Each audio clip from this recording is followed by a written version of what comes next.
महाप्रसाद जननी सर्व सौभाग्यवर्धिनी आधि व्याधि हरा नित्यम तुलसीम त्वाम नमस्तुते। अर्थात सामान्य भोजन को भी महान प्रसाद बना देने वाली हे माता तुलसी, तुम समस्त सौभाग्यों को बढ़ाने वाली हो, हमारी आधि और व्याधियों को नित्य ही हरती रहो अर्थात नष्ट करती रहो। हे माँ तुलसी, हम आपको नमस्कार करते हैं।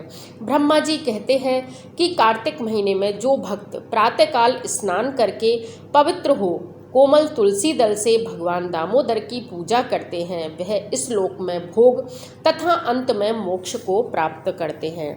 तुलसी से भगवान की पूजा पापों का नाश तथा पुण्यों की वृद्धि करने वाली है। अपने द्वारा रोपी हुई तुलसी जितना ही अपने मूल अर्थात जड़ का विस्तार करती है, उतने ही हजार युगों तक मनुष्य ब्रह्मलोक में निवास करता है। यदि कोई व्यक्ति तुलसी जी से निकले हुए जल में स्नान करता है, वह पाप मुक्त होकर आनंद का अनुभव करता है।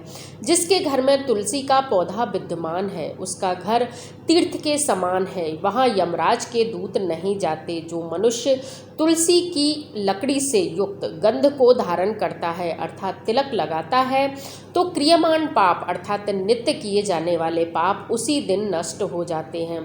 जहाँ तुलसी वन की छाया हो, वहीं पितरों की तृप्ति के लिए श्राद्ध यदि किया जाए तो पितृ अनंत लोक तक गौलोक में निवास करते हैं। जिसके कान में, मुख में और मस्तक पर तुलसी का पत्ता दिखाई देता है, उसके ऊपर यमराज भी दृष्टि नहीं डाल सकते।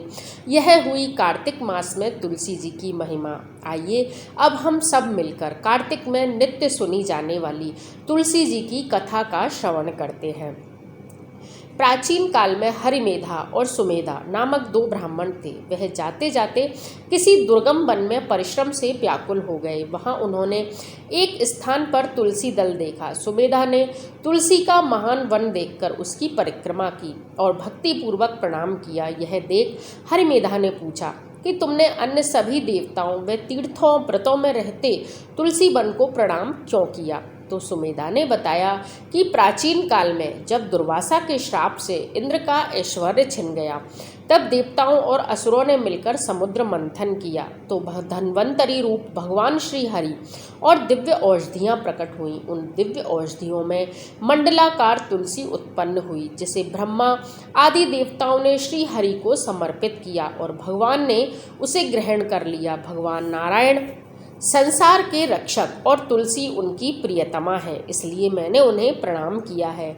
सुमेधा इस प्रकार कह ही रहे थे कि सूर्य के समान अत्यंत तेजस्वी विशाल विमान उनके निकट उतरा। उन दोनों के समक्ष ही वहां एक बरगद का वृक्ष गिर पड़ा। उसमें से दो दिव्य पुरुष प्रकट हुए। उन दोनों ने हरिमेधा और सुमेधा को प्रणाम किया। तब दोनों ब्राह्मणों ने उनसे पूछा कि आप कौन हैं? तब उनमें से जो बड़ा था वह बोला, मेरा नाम आस्तिक है। एक दिन मैं नंदनवन में पर्वत पर क्रीड़ा करने गया, तो देवांगनाओं ने मेरे साथ इच्छानुसार विहार किया। उस समय उन युवतियों के हार के मोती टूटकर तपस्या करते हुए लोमश ऋषि पर गिर पड़े। यह देखकर मुनि को क्रोध आया। उन्होंने सोचा कि स्त्रियां तो परतंत्र होती हैं, अतः यह उनका अपराध नहीं, दुराचारी आस्तिक ही शाप के योग्य है। ऐसा सोचकर उन्होंने मुझे शापित किया और कहा, अरे तू ब्रह्म राक्षस होकर बरगद के पेड़ पर निवास कर। तब मैंने विनती से उन्हें प्रसन्न किया और उन्होंने शाप से मुक्ति की विधि सुनिश्चित कर दी कि जब तू किसी ब्राह्मण के मुख से तुलसी दल की महिमा सुनेगा तो तत्काल तुझे उत्तम मोक्ष प्राप्त होगा। इस प्रकार मुक्ति का शाप पाकर मैं चिरकाल से इस वट वृक्ष पर निवास करता था। आज दैववश आपके दर्शन से मेरा छुटकारा हुआ है। तत्पश्चात वे दोनों श्रेष्ठ ब्राह्मण परस्पर पुण्यमयी तुलसी की प्रशंसा करते हुए तीर्थ यात्रा को चल दिए। इसलिए भगवान विष्णु को प्रसन्नता देने वाले इस कार्तिक मास में तुलसी की पूजा तथा तुलसी की कथा अवश्य ही सुननी चाहिए। जय श्री कृष्ण। धन्यवाद।